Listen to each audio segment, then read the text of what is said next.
Hello, people. Okay, so I am still in my pre-op stage of the pre-op diet stage of the VSG surgery. Please forgive me. I look really rough. I know I do. It's been rough. So far I've lost about 3.5, 4 pounds, which is pretty good. I've been struggling, not even so much staying on the diet. That's not really the hard part. I do get hungry, but still not terrible. The hardest part for me is that, so I did the New Direction weight management system. Robard, I think is the brand collection, something rather. So they look like this. I brought them from my doctor's office. This one is the cream of chicken soup. And so that's one of the boxes. It's a powder soup. It comes in a packet. So I have this flavor. I have a cheddar broccoli flavor. Then also the morning shakes come in a packet like this as well. And I have vanilla and pineapple apricot for the morning shakes. The problem that I have, and I wish that I would have made one to show you guys, I'll do that again. The problem that I have with the soup is that it clumps. So the flavor necessarily isn't nasty. The flavor is fine. It tastes fine, the flavor. The texture, the gritty clumpiness of the powder makes it less desirable. So tried all kind of tricks and tips and whatever from people in a group that I belong in. Some say make it cold and then warm it. Some say warm it and whip it. I hand whipped it with the blender whip with the fork. I put it in the Ninja and buzzed it and blended it and all kind of stuff. And sometimes it will go smooth while you're in the process of whipping and blending it and all of that. It turns smooth. And so you think, it's ready, yummy, delicious, let's eat. Well, no, as soon as it cools down, and it's still warm because you're eating it, but it, reaches a cool temperature, it clumps. I just don't like the gritty. So I add things to it because I can have vegetables galore. So I do add like a little bit of chicken broth to it. It's non-fat chicken broth. Then I'll add either like broccoli to it. Most of the time it's broccoli. I have some spinach, some fresh spinach I'll put in there. I chopped up mushrooms before just to give it a little taste and flavor, especially with the cheddar broccoli. I just put extra broccoli because it's like little speckles of broccoli, so I just add fresh broccoli, and it does help. I mean, because it helps it become more fulfilling and all of that. So it's not the taste for me. The taste, the flavor is fine. It's just the texture. I don't like the gritty of the powder, and so it makes it really hard to eat. So with the soup, I kind of eat that with like a side salad, pretty much most of the time, just so that I can be a little fulfilled, because I get a little hungry eating soup and salad.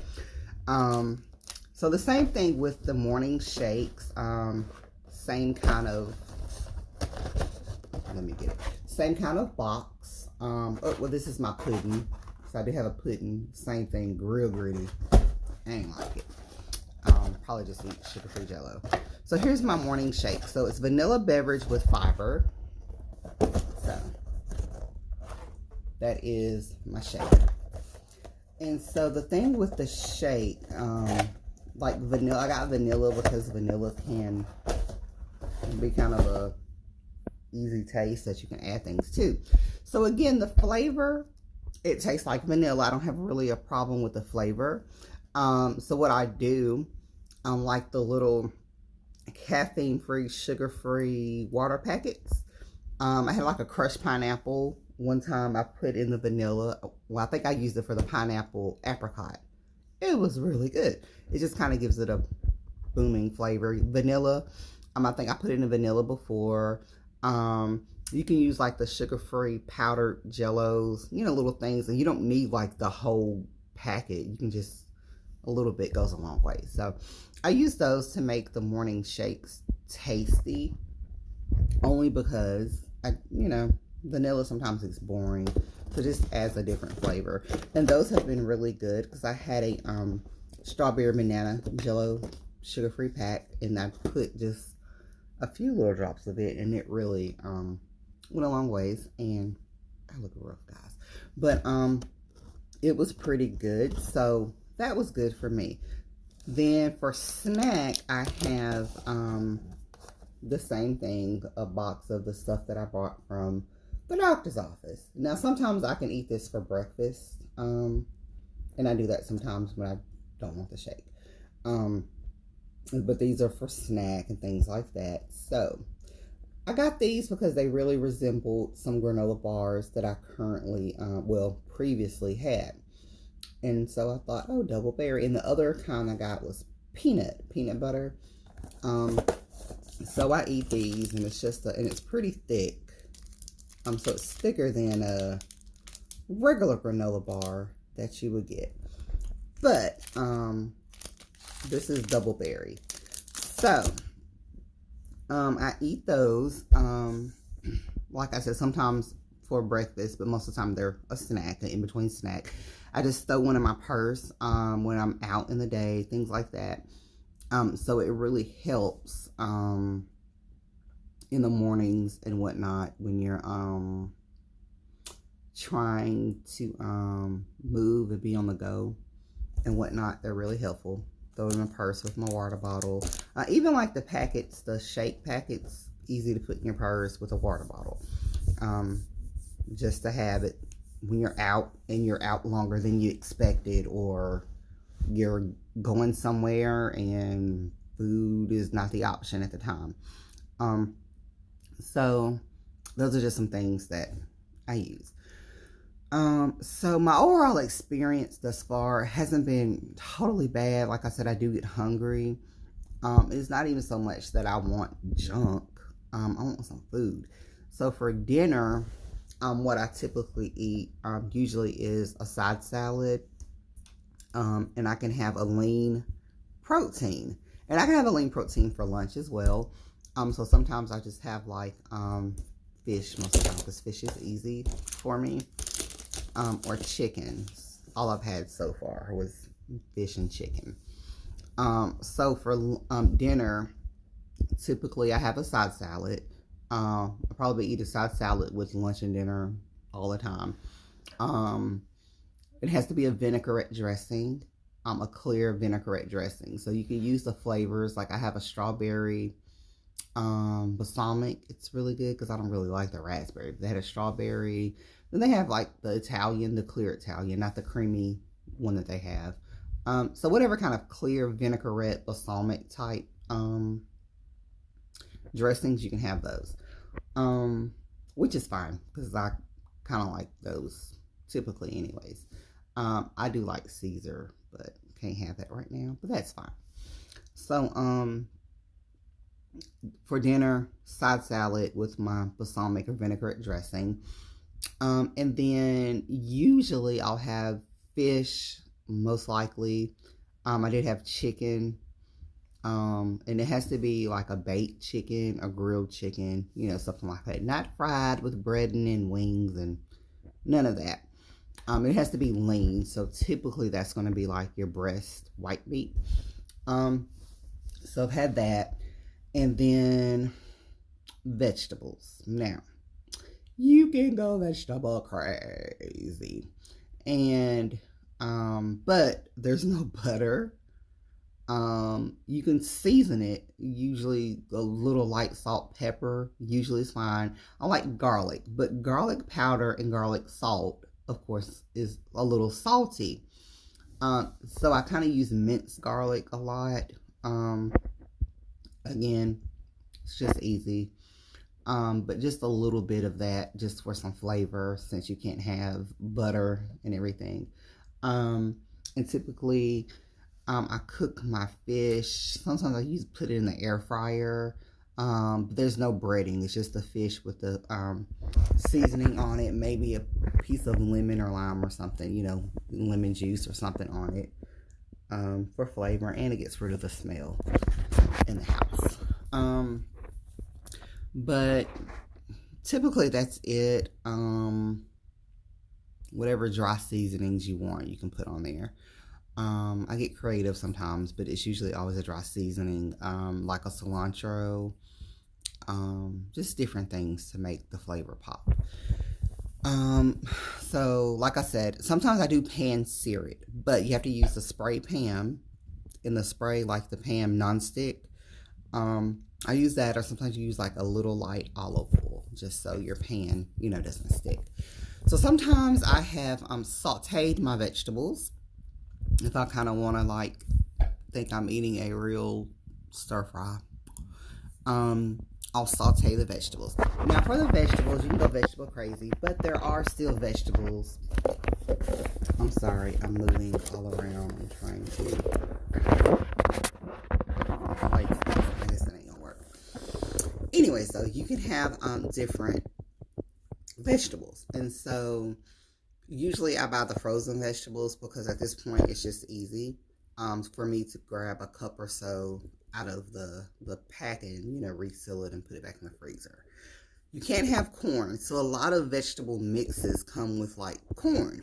So look for the ones without corn. Typically I do broccoli, so I have broccoli a lot. Cauliflower, those kind of things. There's even broccoli, and I found it at Publix, so I'm sure you can find it anywhere. But there's also a broccoli that is like a broccoli salad. That's what they call it, but it's like a slaw, so it's like stripped like coleslaw. And so I use that sometimes, and I stir fry that because it's just quick, easy. I don't gotta worry about shredding broccoli up and stuff. And then let's see, what else? Asparagus. I love asparagus. It's kind of rough. You can't have butter, but you just find different ways to get that going. Trying to think what else that I've had so far. Usually kind of all the same thing. Tonight I'm gonna eat cabbage. And probably asparagus with my fish. And a side salad, of course. But I mean, there's all kind of different ways. Oh, butternut squash. I thought that we weren't going to be able to have butternut squash. Your surgeon, dietitian may tell you something different. But I can have butternut squash. So, because squash typically is a starchy, carby vegetable, like corn. Your potatoes and all of that. But turns out, woo-woo, you can have squash. So I didn't buy fresh squash. I brought a frozen squash, like out of the frozen section. Not the yellow squash, butternut squash. It's a little orangier than yellow squash. So I'm going to try that tonight and see how that goes. And if it's pretty good, I'm going to buy another one for post-op, because this one is kind of already souffled, and being that it's already souffled, I don't have to take the time to puree it. So hopefully it tastes well and, you know, does well, and then I can use that for post-op when I have to eat the puree stage or whatever. So just trying that, just trying to try a lot of different things. And I know they say your taste buds change after post-op, but just trying to find like some different things, different ways to get going. However, your girl is hungry sometimes. And I don't even really want what I will probably typically eat in the day. I just want more fulfilling food, like hearty food, because the temperature has changed and it's kind of cold now. So it makes me kind of want hearty food, but some of that stuff can't have. But it's okay, because, you know, the journey starts and we'll get going. But like I said, I did lose a few pounds already, so that's been pretty good. But in between all of the food, I know I told you about the bars as my snack. I also have sugar-free Jello. And you can find that either in the little cups that are already pre-made, as long as it's sugar-free. And I was kind of skeptical at first because I thought, ew, it's going to be nasty. It's going to have that aftertaste. It's really still kind of sweet. It's not so bad. It's not as sweet as a Jello, but it's not too bad. I actually like them. They're pretty good. So I brought the Jello brand ones, and then I brought this other one, and I cannot think of the brand, but it's kind of an off-brand. But it had more flavors because I don't know what they taste like. I'm gonna try it later. I'll let you know. But they have like lime and grape and banana. It was like all kind of flavors. I was like, ooh, let me get fancy and try some different flavors. So I tried those. I brought sugar-free popsicles, and I just brought like the Publix brand of sugar-free popsicles. Again, I was like, I don't know what these gonna taste like, but I would have to say they were still pretty good. They didn't have that nasty sweet and low stevia aftertaste. They were still pretty good. So I kind of snack on those throughout the day with my water, and I can drink plain water. I just sliced a piece of lemon. It's pretty good. If I feel like I want to drink something else because I want a soda, I don't know. Can't have that. So I'll drink the Crystal Light. And I brought the big ones. You can make like a big picture of it. My kids drink it because they don't need Kool-Aid anyways. So buy a big one. The one I got was like strawberry banana Crystal Light. It was good.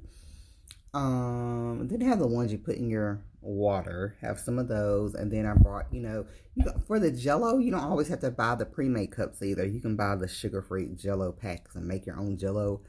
They have a lot more flavor variety that way, and pudding as well. Like I got this nasty pudding from the doctor's office. Well, it's not nasty to taste, it's the texture again. But you can buy sugar-free Jello stuff and make your own Jello if you want, really. But I guess that's about it. So this is what I started last Wednesday. Today is Monday morning. So it's been, let's see, Wednesday, Thursday, Friday, Saturday, Sunday. So it's been about 5 days for me. 4 or 5 days, whatever. It's not terribly bad. It's been okay. It's just sometimes you get a little hungry because you don't feel satisfied, I guess, with eating the salad. It kind of digests really fast or something. I'm not sure. But for the most part, I mean, it's been okay. I haven't even really, and it's almost Halloween, guys. But I haven't really craved candy or anything like that. That's not the issue. It's more of, I don't like the texture of some of that stuff. It bothers me. So just try to buckle through it. Eat it anyways. Chug it down. Fix it up if you can. Try to find something that works for you. But for the most part, I think it's been pretty cool. I haven't had like major issues or anything. One thing I can say, my mouth stays extra dry, which is weird because I drink so much water. That's weird, and I feel like my breath stinks because my mouth is dry, but I drink a lot of water and stuff, so I don't know, it's just weird. Now I can say the first couple of days of this diet, I must have been going through like sugar withdrawals or something, I'm not sure. I started getting like chills. Like I didn't feel sick. Like I didn't feel ill necessarily. But I started getting like these chills. You know how you kind of feel when you're first about to come down with something? But I don't think it's what it was. Because it was like two and a half days in a row that I felt like that. And I never was sick. I didn't feel sick that way. I just had like the chills, little shivers here and there. So I guess maybe my body was going through withdrawals. It hasn't happened since. Now last week it was pretty easy, but it was pretty rough at the same time. The rough part had nothing really to do with buckling down the diet. My last meal on Tuesday, I felt like I needed a last meal and I wanted shrimp and grits, but I settled for this Philly cheesesteak. And I didn't take the onions off. And onions, I like them, but they're not my friend. And my ulcer started acting up. So all last week up until about Friday, my ulcer was like burning, like ugh. And it's even worse because you can't, certain things you're not supposed to take. That's what they told me in pre-op. So I took Tylenol just to kind of edge that off, and my omeprazole to kind of, and a Gas-X to kind of help me the first day or so. So it kind of relaxed, but it still has that sensation. I'm fine now, thank God, because last week was a bit rough. And then you're not able to eat as much, and so that acid in your stomach is just going. Can't have no bread or starchy stuff to kind of settle it down. So that was the roughest part of last week, was my ulcer. But that was my fault. It had nothing really to do with this food here. So I would suggest that you kind of rethink some things when you're starting the pre-op. But a lot of protein gives you a little gas. Sorry, excuse me, I just burped.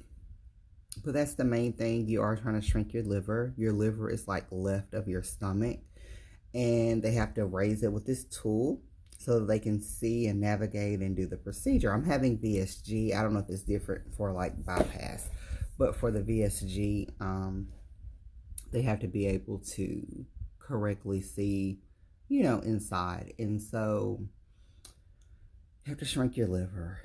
And what it means is your liver is fat, and especially if you're overweight, most likely you have a fatty, non-alcoholic liver. And it's real gooey and slimy. So if they lift it, it's just, how those kids make those slime balls and all that with all the little stuff they do to make the slime, and how icky that feels. It's kind, your liver is kind of like that. So if it shrinks, it loses some of that gooey fat, and it can lift on the tool better. Because if you don't shrink your liver in a good enough size or whatever, you have complications, and instead of doing laparoscopic, we have to open you up and all this kind of stuff. I don't want that. So I'm trying to follow the diet. It's a little rough, but it's been okay for the most part. Again, I got a whole nother week to go.